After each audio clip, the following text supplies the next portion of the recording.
स्वागत है प्यारे बच्चों। आज की कक्षा में फिजिक्स क्लास 11th। आज का हमारा टॉपिक है किसी पिंड का भार तथा भारीनता, अर्थात weightlessness and weight of any body. पिंड का भार वास्तव में है क्या चीज़। दूसरा, किसी पिंड का लिफ्ट में भार। तो लिफ्ट में लिफ्ट के चढ़ते हुए या उतरते हुए लिफ्ट है, उसका एक एक्सेलरेशन होता है लिफ्ट का। लिफ्ट ऊपर चढ़ती है तो एक एक्सेलरेशन से अगर जा रही है, एक त्वरण है उसका, नीचे उतरते समय भी एक त्वरण है उसका, different from G, small G, acceleration due to gravity of earth. उसके अतिरिक्त कोई और उसका अगर त्वरण है तब जो है उसमें पिंड का भार कैसे होगा। इन सारे कॉन्सेप्ट को हमको आज के वीडियो लेक्चर में कंप्लीट करना है। आशा करता हूँ आप पूरा वीडियो देखेंगे। यहाँ पे आप देख रहे हैं कुछ डायग्राम बनाए मैंने, फिगर 1, 2 एंड 3। यहाँ पे व्यक्ति है, खड़ा है, वो एक वेइंग मशीन हमने बना रखी है। वेइंग मशीन ये इस प्रकार का जो भी आपको डिब्बा दिख रहा है वो क्या है, एक वेट नापने की मशीन। जैसे बाजार में आप देखते होंगे गोल या चौकोर होता है, उस पर हम खड़े हो जाते हैं तो वो हमारा भार नापती है कि इतना जो है हमारा भार है। ठीक, ये चीज़ है कि वेइंग मशीन, वेट नापने की मशीन कहा गया उसको, द्रव्यमान नापने की मशीन नहीं कहा गया। ये हमको ध्यान में रखना है। नाम क्या है इसका, वेइंग मशीन, यानी भार नापने की मशीन। द्रव्यमान नापने की मशीन नहीं है वो। क्लियर। तो यहाँ पे जो है पहले केस में व्यक्ति क्या है, उस मशीन पे खड़ा है, व्यक्ति उस मशीन पे स्थिर खड़ा है। दूसरे केस में जो है व्यक्ति मशीन पे खड़ा है लेकिन ये लिफ्ट में है। कहाँ है, लिफ्ट में। ये लिफ्ट में है, यहाँ भी ये लिफ्ट में है, लेकिन यहाँ पे लिफ्ट जो है ए एक्सेलरेशन से ऊपर की ओर जा रही है, यहाँ पे लिफ्ट जो है ए एक्सेलरेशन से नीचे की ओर उतर रही है। तीनों अवस्थाओं में व्यक्ति क्या एक भार नापने की मशीन में खड़ा है। अगर हम सिंपल कहें किसी भी पिंड पे, तो आपको पता है पृथ्वी जो है हमारी धरती प्रत्येक पिंड को अपनी ओर आकर्षित करती है, छोटा हो या बड़ा हो। और उस पिंड, पृथ्वी द्वारा किसी पिंड पर जो आरोपित बल है, या अर्थात जो लगने वाला आकर्षण बल है, उस बल को हम कहते हैं गुरुत्व बल। क्या कहलाता है, गुरुत्व बल, फोर्स ड्यू टू ग्रेविटी। कि धरती जो है प्रत्येक वस्तुओं पे एक गुरुत्व बल लगाती है ना, अपनी ओर खींचती है। अब यदि किसी पिंड का द्रव्यमान m है माना, तब उस पिंड पे जो आरोपित गुरुत्व बल होगा वो कितना होगा, m इंटू जी। m इंटू जी। तो गुरुत्वीय बल जो होगा, फोर्स ड्यू टू ग्रेविटी, क्या हो जाएगा, ये बराबर होगा, अगर m द्रव्यमान का पिंड है तो m इंटू जी। क्यों, F equal to M A से, F equal to M A से, F न्यूटन का दूसरा नियम, गति विषयक द्वितीय नियम। F equal to M A से गुरुत्व बल हो जाएगा m इंटू जी। जी क्या है, acceleration due to gravity, small G. Normally 9.8 metre पर सेकंड स्क्वायर या 10 मीटर पर सेकंड स्क्वायर हम इसको लेते हैं। अब इस गुरुत्व बल के कारण क्या होता है, पिंड जब किसी तल पे है, यानी जिस पे वो स्थित है, चाहे मेज में है, हम फर्श में खड़े हैं, उसको हम दबाते हैं। यानी अगर हम यहाँ पे खड़े हैं तो हम पे भी क्या लग रहा है, जी लग रहा है। कोई वस्तु, मेज पे कोई वस्तु रखी है तो इस पे भी क्या लग रहा है, वो जी लग रहा है। अरे वो गुरुत्वीय बल जो एम जी है वो हर समय पिंडों पे लग रहा है, इसीलिए तो वो यहाँ पे है। ठीक है। अब जब ये यहाँ पे है तो इस पे बल लग रहा है पृथ्वी का एम जी, तो अर्थात ये इस तल को दबा रही है, और तल को दबा रही है तो ये नीचे नहीं गई। इसका मतलब क्या है, तल भी इस पे बराबर बल एक ऊपर की ओर लगा रहा है, जिसको क्या कहते हैं, प्रतिक्रिया बल। क्या बोलते हैं, प्रतिक्रिया बल। तो पिंड द्वारा तल पे जो आरोपित बल है उसको हमने कहा पिंड का भार। और नॉर्मल केस में क्या होता है, पिंड का भार W बराबर m इंटू जी। तो साधारणतः इसको हम कहते हैं भार, W बराबर m इंटू जी। तो सबसे पहले हमको ये समझना है कि भार, किसी पिंड का द्रव्यमान अगर m है, m क्या है, पिंड का द्रव्यमान, किसी पिंड का द्रव्यमान m हो गया, तब उस पिंड का भार होगा W बराबर mg। तो ये ध्यान रखना। और भार हमने कहा है तो ये एक फोर्स है। भार क्या है, एक फोर्स, एक प्रकार का बल है। वो देख रहे हैं ना, एक प्रकार का क्या है, वो बल है, फोर्स है, m इंटू जी। ये द्रव्यमान है और ये ग्रेविटी है, एक्सेलरेशन, सदिश राशि। तो m इंटू जी, ये सदिश, ये सदिश, तो भार क्या होगी, एक सदिश राशि होगी। क्लियर। यहाँ पे मैंने लिखा है भार इज नॉट इक्वल टू द्रव्यमान, अर्थात वेट मास के इक्वल कभी नहीं होगा, नॉर्मली नहीं होगा, क्योंकि अलग अलग राशि है ना। वेट क्या है हमारा, वेट हो गया सदिश राशि, मास हो गया अदिश राशि। ये वेक्टर है, ये स्केलर है। अच्छा, मास क्या है, एक कांस्टेंट होता है। अगर कोई पिंड, किसी पिंड का हमको मास पता है तो उसका मास अर्थ पे कितना है, चांद पे उसको ले जाओ, किसी और ग्रह पे ले जाओ, उसका मास क्या होगा, सेम होगा। लेकिन उस पिंड का भार अलग अलग आ जाएगा। अगर किसी वस्तु का भार पृथ्वी में कितना है 60 न्यूटन, किलोग्राम पे कैसे कहें 60 न्यूटन, अगर हम कहें भार को, किसी पिंड पे लगने वाला गुरुत्व बल है 60 जी, 60 इंटू जी, 60 किलोग्राम भार, क्या बोलेंगे 60 किलोग्राम भार, 1 किलोग्राम भार बराबर जी न्यूटन, तो ये है 60 किलोग्राम भार, या इसको बोलते हैं 60 न्यूटन। अगर पिंड का जो है धरती पे इतना भार है, इसी पिंड को हम चांद पे ले जाएंगे तो वहाँ पे ग्रेविटी क्या है, मून की ग्रेविटी अर्थ की ग्रेविटी से 1/6 है। यहाँ पे अगर जी है तो वहाँ पे क्या हो जाएगा g/6, तो मून पे कितना रह जाएगा वो, वहाँ पे वो हो जाएगा 1/6 करेंगे 10 जी ओनली, तो वहाँ पे भार बदल गया है, ये WE अर्थ पे है, ये WM मून पे उस पिंड का, जिस पिंड का भार पृथ्वी पे 60 जी था या 60 न्यूटन था, उसका भार जो है चांद पे ले जाने पे केवल 10 किलोग्राम भार या 10 जी या 10 न्यूटन रह गया। तो ये देखिए भार बदल रहा है, तो भार क्या हो जाएगा, बदलता जाएगा, अलग अलग जो है उसको अलग अलग पिंडों पे हम ले जाएंगे, धरती में, चांद में, किसी और अन्य ग्रह पे जिसका कि अपना एक गुरुत्व होता है, तो वो उसके अकॉर्डिंग चेंज होता रहता है। ये था हमारा भार और द्रव्यमान में अंतर। तो इसमें जो है कई बार बच्चे मिस्टेक कर लेते हैं, मास और वेट को सेम समझते हैं, जबकि दोनों क्या हैं, बिल्कुल अलग अलग राशियां हैं। ये एक सदिश राशि है और ये एक बल की माप है। भार का मतलब जिस बल से पृथ्वी वस्तुओं को अपनी ओर खींच रही है, जिस बल से पृथ्वी वस्तुओं को अपनी ओर खींच रही है उसको क्या बोलते हैं, गुरुत्व बल। और उस गुरुत्व बल के ही बराबर सामान्य परिस्थितियों में उस गुरुत्व बल के बराबर ही क्या होता है, पिंड का भार। क्योंकि पिंड कहीं पे रखा गया है तो पिंड पे बल लग रहा है, तो उसने फर्श को भी नीचे दबाया mg से। अब फर्श तो नीचे नहीं जाने दे रहा ना, वो फर्श क्या कर रहा है, वो इसका मतलब वो भी उस पर बराबर बल लगा रहा। नॉर्मली क्या है, विराम में टोटल इस पर फोर्स क्या हो जाएगा, 0 हो जाएगा।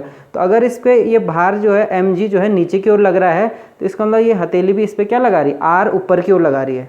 तो r जो रिएक्शन है वो ऊपर की ओर है, mg नीचे की ओर, और पिंड का टोटल मूवमेंट 0 है, तो कुल बल 0 हो गया या संतुलित बल हो गए दोनों। तो तब हम लिखते हैं r बराबर mg या w बराबर mg। ये हमारी भार की कंडीशन है। क्लियर। अब पहले कॉन्सेप्ट ऑफ वेइंग मशीन, सबसे पहले इसको समझते हैं कि भार नापने की मशीन है, उसका कॉन्सेप्ट क्या है, कैसे वो काम करती है।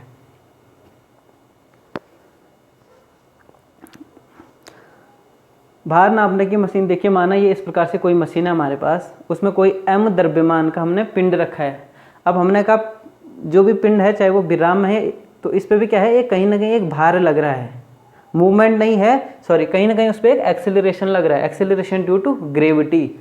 मूवमेंट उसका नील है लेकिन एक्सेलरेशन तो लग रहा है ना, पृथ्वी का बल तो लग रहा है, गुरुत्व बल हमेशा हर समय हर क्षण लग रहा है उस पर। तब देखिए उस पर कैसे काम कर रहे, तो ये गुरुत्व बल पिंड पे नीचे की ओर लगा है ना, पिंड ने इस फर्श को या इस मशीन को धक्का दिया नीचे की ओर। अब चूंकि वो विराम में है तो इसका मतलब मशीन ने भी कहीं ना कहीं एक बल ऊपर की ओर लगाया, तभी वो विराम में, अदरवाइज वो मशीन फाड़ के नीचे आ जाता। तो इसका मतलब क्या है कि दो पिंड पे लगने वाला टोटल फोर्स क्या है, बैलेंस्ड है। तो अगर mg फोर्स नीचे की ओर लग रहा है तो इसका मतलब एक फोर्स जो है ये फर्श भी उस मशीन पे ऊपर की ओर लगा रही है, या उस पिंड पे, जो मशीन का फर्श है, तल है, पिंड ने मशीन पे लगाया mg नीचे की ओर ड्यू टू ग्रेविटी, और इस मशीन ने भी उस पिंड पे लगाया r ऊपर की ओर, प्रतिक्रिया बल। इसको क्या बोलते हैं, प्रतिक्रिया या अभिलंब बल, अभिलंबवत प्रतिक्रिया, ऐसे भी बोलते हैं, अभिलंबवत प्रतिक्रिया। तो ये प्रतिक्रिया ऊपर की ओर लगाई उसने, रिएक्शन r से दिखाई जिसको। अब टोटल जो है कुल जो है पिंड का मूवमेंट क्या है, 0 है, या पिंड जो है संतुलित है। संतुलित है तो दोनों बल बराबर होंगे, तब हम उसको लिखते हैं r बराबर w। यहाँ पे क्या लिख देते हैं हम कि r बराबर w, ये वेट है, w क्या है, वेट, और w बराबर क्या है, mg है, वेट है ना। w क्या है, वो बल जिससे पृथ्वी क्या हो रही है, अपनी ओर वस्तुओं को खींच रही है, तो उसको भी हम क्या बोलते हैं, सीधा सीधा उसका भार। तो भार w, तो यानी रिएक्शन, अर्थात मशीन, जो भार नापने वाली मशीनें होती हैं वो क्या देती हैं हमको, मशीन की माप से हमें सीधा सीधा क्या मिलता है, w है ना। भार नापने वाली मशीन की माप से हमें भार नपता है, द्रव्यमान नहीं नापा जाता है। तो भार हमने नापा है, और वो भार किस रूप में नाप रहा हो, रिएक्शन के रूप में। और अगर ये रिएक्शन ही हट जाए या ये रिएक्शन ही जो है चेंज हो जाए, तो इसका मतलब मशीन की माप भी क्या हो जाएगी, चेंज हो जाएगी। क्लियर है। अगर ये प्रतिक्रिया बल, यहाँ पे तो सामान्य स्थिति में नॉर्मली क्या हो रहा है, r बराबर w हो रहा है, ये होता है नॉर्मली, तो r बराबर क्या होता है, w होता है। अब अगर जो है ये आर ही चेंज हो जाए तो इसका मतलब कहीं ना कहीं जो भार है वो चेंज हो जाएगा, आभासी भार, यानी जिस तल पे वो पिंड खड़ा है या स्थिर है वो तल ही अगर एक त्वरित गति ऊपर नीचे कर जाए, इस प्रकार के एग्जाम्पल में आएंगे हम अभी, तब क्या होगा। अच्छा, मशीन की रीडिंग की बात करें कि मशीन रीडिंग क्या देगी, तो मशीन रीडिंग देती है डायरेक्ट डब्ल्यू की, भार की माप, और डब्ल्यू बराबर आर और आर बराबर एम जी, तो एम जी क्या हो गया न्यूटन में, इसमें हो गया न्यूटन में। तो मशीन ने जो रीडिंग दी वो दी न्यूटन में। अब उस रीडिंग से किलोग्राम में बदलना, आपने किलोग्राम में करना तो क्या करेंगे, आर अपॉन जी कर देंगे, जी से भाग दे देंगे ना, तो एम, हमको द्रव्यमान मिल जाएगा इस प्रकार से। तो मशीन द्रव्यमान नहीं देती है, मशीन सीधा क्या दे रही, भार दे रही है। मशीन की रीडिंग आई न्यूटन में। तो अगर हम कभी खड़े हैं और हमारा जो है मशीन में खड़े हैं और अगर 60 आ गया, वहाँ पे क्या दिखा 60 kg, तो दरअसल हमको क्या कहना है, हमारा भार, हम क्या बोलते हैं हमारा भार कितना है 60 किलो है, मैंने कहा मेरा भार 60 किलो है, तो साइंटिफिकली एक गलत स्टेटमेंट है। मेरा भार क्या है 60 न्यूटन है, भार क्या है 60 न्यूटन है, या मेरा भार 60 किलोग्राम भार है, क्लियर, मेरा भार 60 किलोग्राम भार है, या मेरा भार 60 न्यूटन है, भार तो न्यूटन में होगा, और हम कह रहे हैं मेरा भार 60 किलो है। किलोग्राम किसका यूनिट है, किलोग्राम है मास का, ग्राम या किलोग्राम किसका है, मास का यूनिट है, और किलोग्राम भार, और यह न्यूटन ये किसका यूनिट है, ये है भार का यूनिट, क्योंकि भार क्या है फोर्स है भाई अपने में, भार अपने आप में क्या है फोर्स है एक, जिससे जो अपनी ओर खींच रही वो अर्थ। तो ये हमारा भार का कॉन्सेप्ट था। अगर इसका 10 किलो है, इसका मास जो है 10 किलोग्राम है, तो हमने कहा भार कितना हो जाएगा 10 जी न्यूटन, इस प्रकार आएगा, क्लियर। अगर उस पिंड का जो है द्रव्यमान है 10 किलो माना, तब जो है मशीन द्वारा कितना भार दिखेगा 10 जी न्यूटन, तो मशीन 10 जी दिखाएगी। ये इसका इस प्रकार से आंसर होने, इस पे इस प्रकार से अगर छोटे क्वेश्चन कंपटीशन में आते हैं तब की बात है ये क्लियर हो गया। तो ये हमने देख लिया कि भार किस प्रकार से मशीन क्या नाप रहा है। अब हम आगे चलते हैं, पिंड का हमने भार पढ़ लिया है, भार और द्रव्यमान में अंतर क्या है वो पढ़ लिया है। वेइंग मशीन का कॉन्सेप्ट क्या है, इस प्रकार से कैसे नाप रहे हो, वेइंग मशीन हो गया। अब चलते हैं पिंड का लिफ्ट में भार, और फिर चलेंगे भारहीनता की और लास्ट में। ये आप नोट कर लें अगर नोट करना है तो। कंपटीशन में इससे क्वेश्चन आते हैं, वेइंग मशीन से छोटे छोटे क्वेश्चन आ सकते हैं, तो वो आपने ध्यान रखना है उसका मात्रक जो है क्या होगा या वो क्या नाप रहा है। तो मेरा भार 60 न्यूटन है, मेरा भार 60 किलोग्राम नहीं है, रॉन्ग स्टेटमेंट। तो क्लियर। अब आते हैं वेइंग मशीन पे। तो इस प्रकार से जो है कोई व्यक्ति वेइंग मशीन में खड़ा है, माना व्यक्ति का द्रव्यमान कितना है m, कितना है मास है उसका m, व्यक्ति लिफ्ट में खड़ा है, तब देखिए एक तो जो है क्या लगेगा W नीचे की ओर, और लिफ्ट भी उस व्यक्ति के तल पे ऊपर की ओर क्या लगाएगी R, क्लियर। पहले केस में उस व्यक्ति ने, या हम खड़े हुए लिफ्ट में, हमने लिफ्ट को दबाया W से नीचे की ओर, हमने लिफ्ट को नीचे दबाया, लिफ्ट ने भी हमको ही ऊपर की ओर उतना धक्का दिया, बराबर R। लिफ्ट ज़्यादा धक्का देगी तो हम हवा में उछल जाएंगे, या हमारा W R से बड़ा हो जाएगा तो हम लिफ्ट को फाड़ के नीचे चले जाएंगे, क्लियर। ये होगा।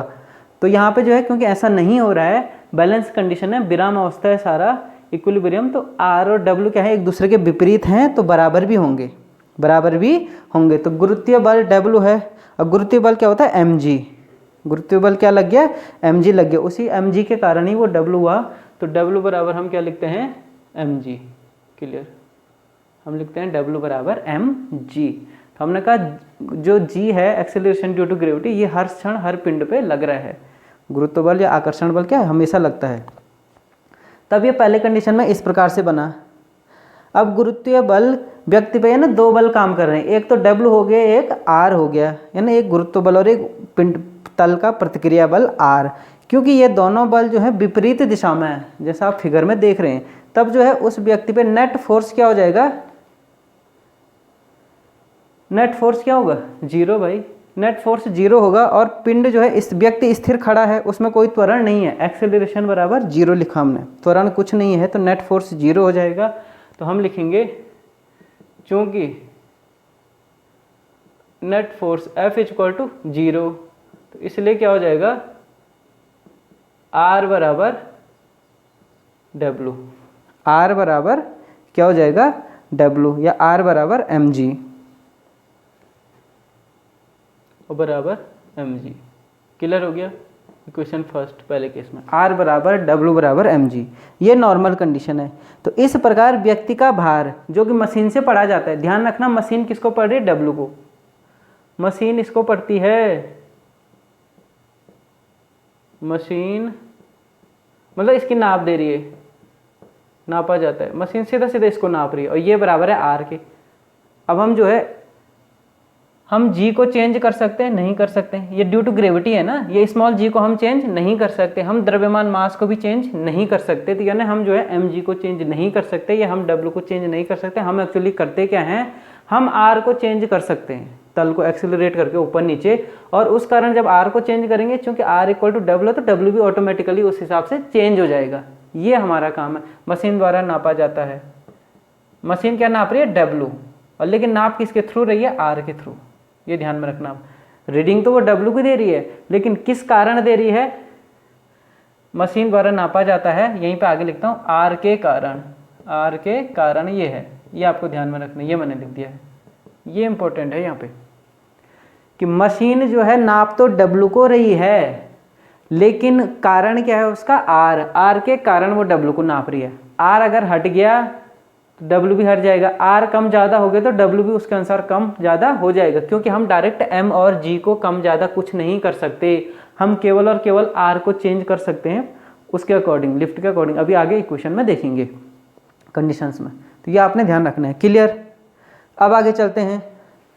अब जो है दूसरा डायग्राम में हम अगर आते हैं, अच्छा पहले केस में हमने कहा व्यक्ति का भार जो है गुरुत्व बल के बराबर है, ठीक बराबर है, W बराबर mg बराबर R, ठीक है, प्रतिक्रिया बल। अब जो है मान लेते हैं कि व्यक्ति जो है लिफ्ट के भीतर जो है वेइंग मशीन में बैठा है, ये वेइंग मशीन हो गई, लिफ्ट के भीतर भार नापने वाली मशीन है, उसमें व्यक्ति खड़ा है, और लिफ्ट जो है A त्वरण से ऊपर की ओर जा रही है, त्वरित गति से, अर्थात लिफ्ट की गति क्या हो गई, त्वरित गति ऊपर की ओर हो गई। तो व्यक्ति पे नेट फोर्स कैसे होगा, जो नेट फोर्स लगेगा, देखो फिर से जो है ये हो जाएगा W बराबर mg, ये तल का रिएक्शन R, इसने रहना ही रहना है।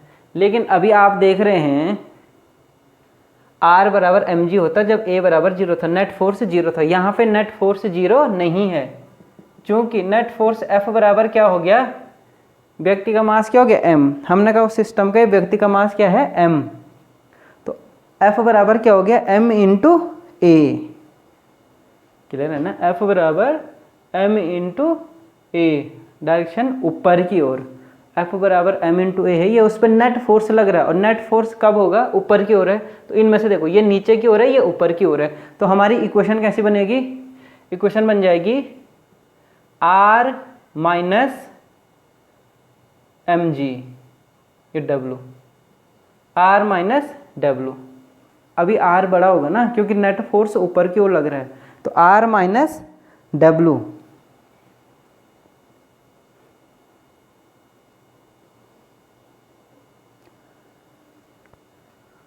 बराबर mg F, क्लियर हो गया, R माइनस W बराबर F, ये हम कहेंगे, क्योंकि क्योंकि लिफ्ट जो दिख रहा है ना वो हमको ऊपर की ओर गतिशील दिख रही है, लिफ्ट एक्सेलरेशन से, तो इसका मतलब लिफ्ट पे एक नेट फोर्स कहाँ है, ऊपर की ओर, नेट फोर्स F ऊपर की ओर है, F तो ये जितने भी फोर्सेज होंगे उसका जो है ऊपर की ओर हम ले लेंगे इक्विवेलेंट, तो R माइनस W आ जाएगा, R माइनस W बराबर F हमारे पास इक्वेशन आ जाएगी। अब देखिए हमको चाहिए R, तो इसलिए R बराबर क्या हो जाएगा, W प्लस F, R बराबर W बराबर क्या है mg प्लस F क्या है ma, क्लियर हो गया, R बराबर mg प्लस ma, ये हमारा इक्वेशन आ गया है, और ये नापना, और R बराबर, तो यहाँ पे देखिए जो तल का रिएक्शन है वो क्या हो गया, बढ़ गया है, mg प्लस ma, तल का रिएक्शन क्या हो गया, बढ़ गया है, mg प्लस ma, ये हमारा वेट आ गया है, इक्वेशन 2, इस केस में, पहले केस में r बराबर था mg यानी बराबर w, यहाँ पे था r बराबर w प्लस समथिंग, तो ज़्यादा हो गया ना। तो अभी हम कह रहे हैं इस प्रकार इस दशा में व्यक्ति का भार w, व्यक्ति का भार जो कि रिएक्शन से दिख रहा है, इस दशा में जो है व्यक्ति का भार गुरुत्व बल से अधिक है। क्या है? व्यक्ति का भार गुरुत्व बल से अधिक हो गया है, क्योंकि मशीन ने r को नापना है, पहला केस। तो हमको अपना भार क्या लगेगा? बढ़ा हुआ दिखेगा। अगर हम मशीन में देख रहे हैं, मशीन में देखेंगे तो सामान्य की अपेक्षा हमको भार क्या लगेगा? बढ़ा हुआ लगेगा अपना। दूसरा केस। तीसरे केस में आते हैं इसी प्रकार figure first, figure second and figure 3 के अकॉर्डिंग। अब तीसरे केस में देखो कि व्यक्ति जो है लिफ्ट में ही वेट नापने वाली मशीन में खड़ा है, लेकिन इस समय क्या है, लिफ्ट ए त्वरण से नीचे उतर रही है, ए त्वरण से नीचे उतर रही है, तो व्यक्ति पे नेट फोर्स क्या हो जाएगा? नेट फोर्स होगा W minus R, W minus R. तो यहाँ पे जो है ऐसे भी इसको लिख दें कि व्यक्ति पर नेट बल नीचे की ओर, नीचे की ओर, नेट बल नीचे की ओर है तीसरे केस में। तो फिर से देखिए ये लिफ्ट की डोरी है, इस प्रकार से जो बना रखी है लिफ्ट की डोरी है, तो आपने समझना। अच्छा, यहाँ W आ गया, W, इसकी डायरेक्शन तो हमेशा नीचे ही होनी है। प्रतिक्रिया बल जो लगेगा पिंड पे वो क्या होगा? R हमेशा ऊपर की ओर ही लगेगा तल का। ये उस पर फोर्सेज लग गई। अब नेट बल क्योंकि नीचे की ओर लग रहा है, तो अभी जो है हम करेंगे W माइनस आर बराबर F, जो नेट फोर्स है, W माइनस आर बराबर F। क्लियर हो गया? W बराबर mg माइनस आर बराबर F बराबर m इंटू ए, त्वरण है ना, एक एक्सेलरेशन है और द्रव्यमान m है, तो R बराबर F बराबर m इंटू ए, हमको चाहिए R, इसलिए R बराबर क्या हो गया? mg minus m a, R बराबर mg माइनस m a, और R बराबर क्या होता है? W होता है, क्योंकि हमने कहा मशीन W नाप रही है लेकिन R के कारण, तो R का चेंज हो गया, R का यहाँ पे चेंज हो गया, यहाँ पे R सेम था W के बराबर, यहाँ पे R W से चेंज हो गया, R चेंज हो गया। तो अब देखिए R जो है यहाँ पे W से कम है, mg क्या है?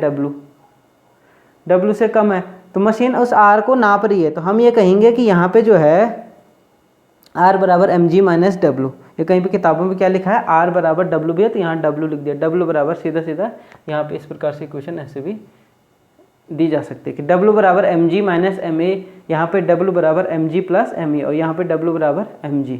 क्लियर है? तो इसका मतलब क्या है? तीसरे वाले केस में व्यक्ति को अपना भार, क्योंकि प्रतिक्रिया है, हमारे पैरों पे जब प्रतिक्रिया लगेगी ना, वो प्रतिक्रिया कम या ज़्यादा हो रही है, तो यहाँ पे कम प्रतिक्रिया लगी तो हमको भार घटा वाला मिला, यहाँ पे प्रतिक्रिया ज़्यादा लग गई, भार बढ़ा हुआ मिला, यहाँ पे प्रतिक्रिया वही लगी जो नीचे की ओर हमारा बल था, गुरुत्वीय फोर्स था, तो इसलिए बराबर भार आया। तो इस प्रकार से जो प्रतिक्रिया लग रही है उसके कारण जो है भार में चेंजमेंट हो रहा है, ये हम यहाँ पे देख रहे हैं। तो तीसरे वाले केस में व्यक्ति को अपना भार घटा हुआ महसूस होगा। तो इन पे सीधा सीधा 1 नंबर के क्वेश्चन आएंगे। आपने ये ध्यान रखना है कि अगर व्यक्ति जो है लिफ्ट में त्वरित गति कर रहा है और मशीन पे खड़ा है और लिफ्ट का त्वरण ऊपर की ओर है ना, ए ऊपर की ओर है, तो उसका भार भी ऊपर की ओर होगा ना, बढ़ेगा।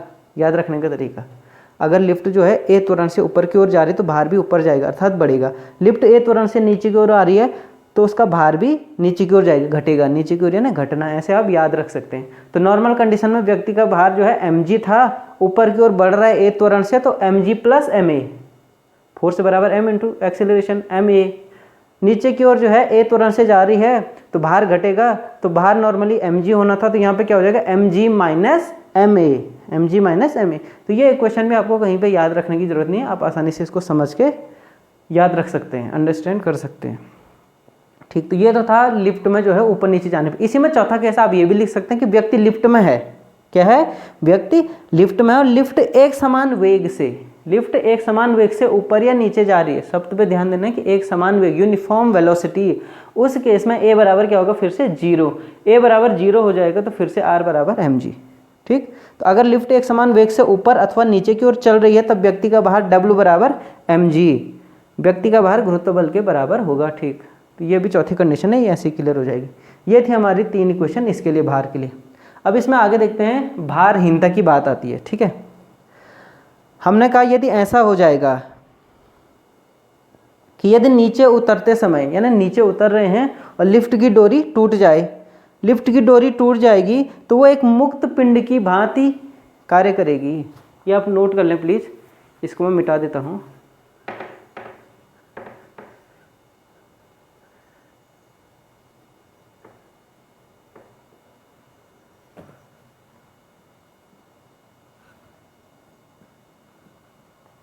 ऐसे लिख दो। ठीक, देखो, यदि नीचे उतरते समय लिफ्ट की डोरी टूट जाए तो वह, लिफ्ट की डोरी टूट जाएगी तो अर्थात जी त्वरण जी से नीचे गिरेगी, तो वह जी त्वरण से नीचे आएगी या नीचे गिरेगी। अर्थात मुक्त पिंड, फ्री बॉडी, इसको क्या बोलते हैं, फ्री बॉडी, मुक्त पिंड की भांति व्यवहार करेगी। फ्री बॉडी क्या हो गई, जिस बॉडी पे खाली जी है, जो जी के अधीन मूवमेंट कर रही है। यदि कोई पिंड है इस प्रकार से गिरा दिया तो फ्री बॉडी है वो। आप सिंपल बात करो, खेत होते हैं हमारे पास, एक खेत से सीढ़ी नुमा खेत अगर कहीं होते हैं ना, तो एक खेत के वहाँ पे जाके दूसरे खेत में जब आप कूद मारते हैं तो ये महसूस करना कि जब आप कूद मारेंगे तो बिटवीन द प्रोसेस, नीचे आने से पहले और ऊपर के बाद, कहीं बीच में जब आप होते हैं तो आपको अपना हल्कापन महसूस होता है। क्या होता है, हल्कापन महसूस होता है, क्योंकि तल पे कहीं प्रतिक्रिया नहीं लग रही ना। जब प्रतिक्रिया नहीं लगेगी तो हल्कापन होता है, भारहीनता जिसको कहते हैं। देखो कैसे होता है। तो यदि नीचे उतरते समय लिफ्ट की डोरी टूट जाए तो वो एक फ्री बॉडी या मुक्त पिंड की भांति कार्य करेगी, अर्थात जी त्वरण से नीचे की ओर गिरने लगेगी। तब इसलिए ए बराबर क्या होगा इस केस में, जी। इस केस में क्या हो जाएगा, ए बराबर जी हो जाएगा। और हमारे पास समीकरण था, चूंकि जो है आर बराबर क्या है, नीचे वाले केस में घटना है तो M G minus M A, equation 3 था, इसलिए समीकरण 3 से देखो R बराबर क्या हो गया, M G minus M G बराबर 0। R बराबर 0 हो गया है। जो तल का प्रतिक्रिया लगना था ना किसी भी तल का, वो क्या हो गया, शून्य हो गया। कोई प्रतिक्रिया नहीं लगा रहा तल, या तल ही नहीं है या प्रतिक्रिया नहीं लग रही है, शून्य। तब जो है, और R बराबर W, तब जो है चूंकि R ही 0 हो गया और R बराबर W है तो भार क्या हो गया, शून्य हो गया। अर्थात मशीन की माप अब क्या आएगी, शून्य आएगी। और चूंकि जो है R बराबर क्या है, W है, तो इसलिए मशीन की माप या रीडिंग माप बराबर शून्य। तो मशीन की माप ही शून्य आ गई है, 0 न्यूटन। तो व्यक्ति को हम अपना भार क्या लगेगा, शून्य लगेगा। और यही भारहीनता की स्थिति कहलाती है। यही भारहीनता, वेटलेसनेस, क्लियर, यही भारहीनता की स्थिति है, कंडीशन ऑफ वेटलेसनेस, यही भारहीनता की स्थिति है। इसीलिए जब मैंने शुरू में कहा था कि हमने कहा हम M या G को कुछ नहीं कर सकते, हम R को अलग अलग कर सकते हैं, R को चेंज कर सकते हैं।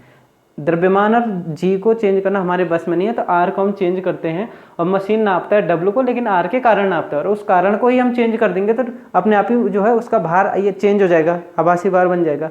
तो वही यहाँ पे हो रहा है। मशीन जो है अगर डोरी टूट गई तो G त्वरण से, A बराबर क्या हो गया, G। अगर यहाँ पे A बराबर G हो गया है तो मशीन मुक्त पिंड करने लगेगी, फ्री बॉडी की भांति गिरेगी। उस कंडीशन में R बराबर 0 और R बराबर W है तो मशीन की माप भी क्या आ गई, शून्य आ गई। और इसको कहते हैं भारहीनता की अवस्था, अर्थात हमको जो है अपना कोई भार नहीं दिखेगा। तो वही खेत से कूद मारने वाला उदाहरण है। या हमने क्या कहा, किसी छोटे खेत से माना कूद मार ले और अपने सर में एक बड़ा सा बोझा रख दो, तब कूद मारो, तो जब आप बीच में रहोगे आपको सर पे वो बोझा महसूस नहीं होगा। तो भारहीनता की स्थिति ऐसी है कि हमें अपना भार महसूस नहीं होता है। दूसरा, हमारे सिर पे कोई बोझा या भार रखा हो, कितना भी हैवी, कितने टनों का भार आपके सिर पे रख दें, इस कंडीशन में आपको बिल्कुल भी भार उसका महसूस नहीं होगा, शून्य प्रतीत होगा।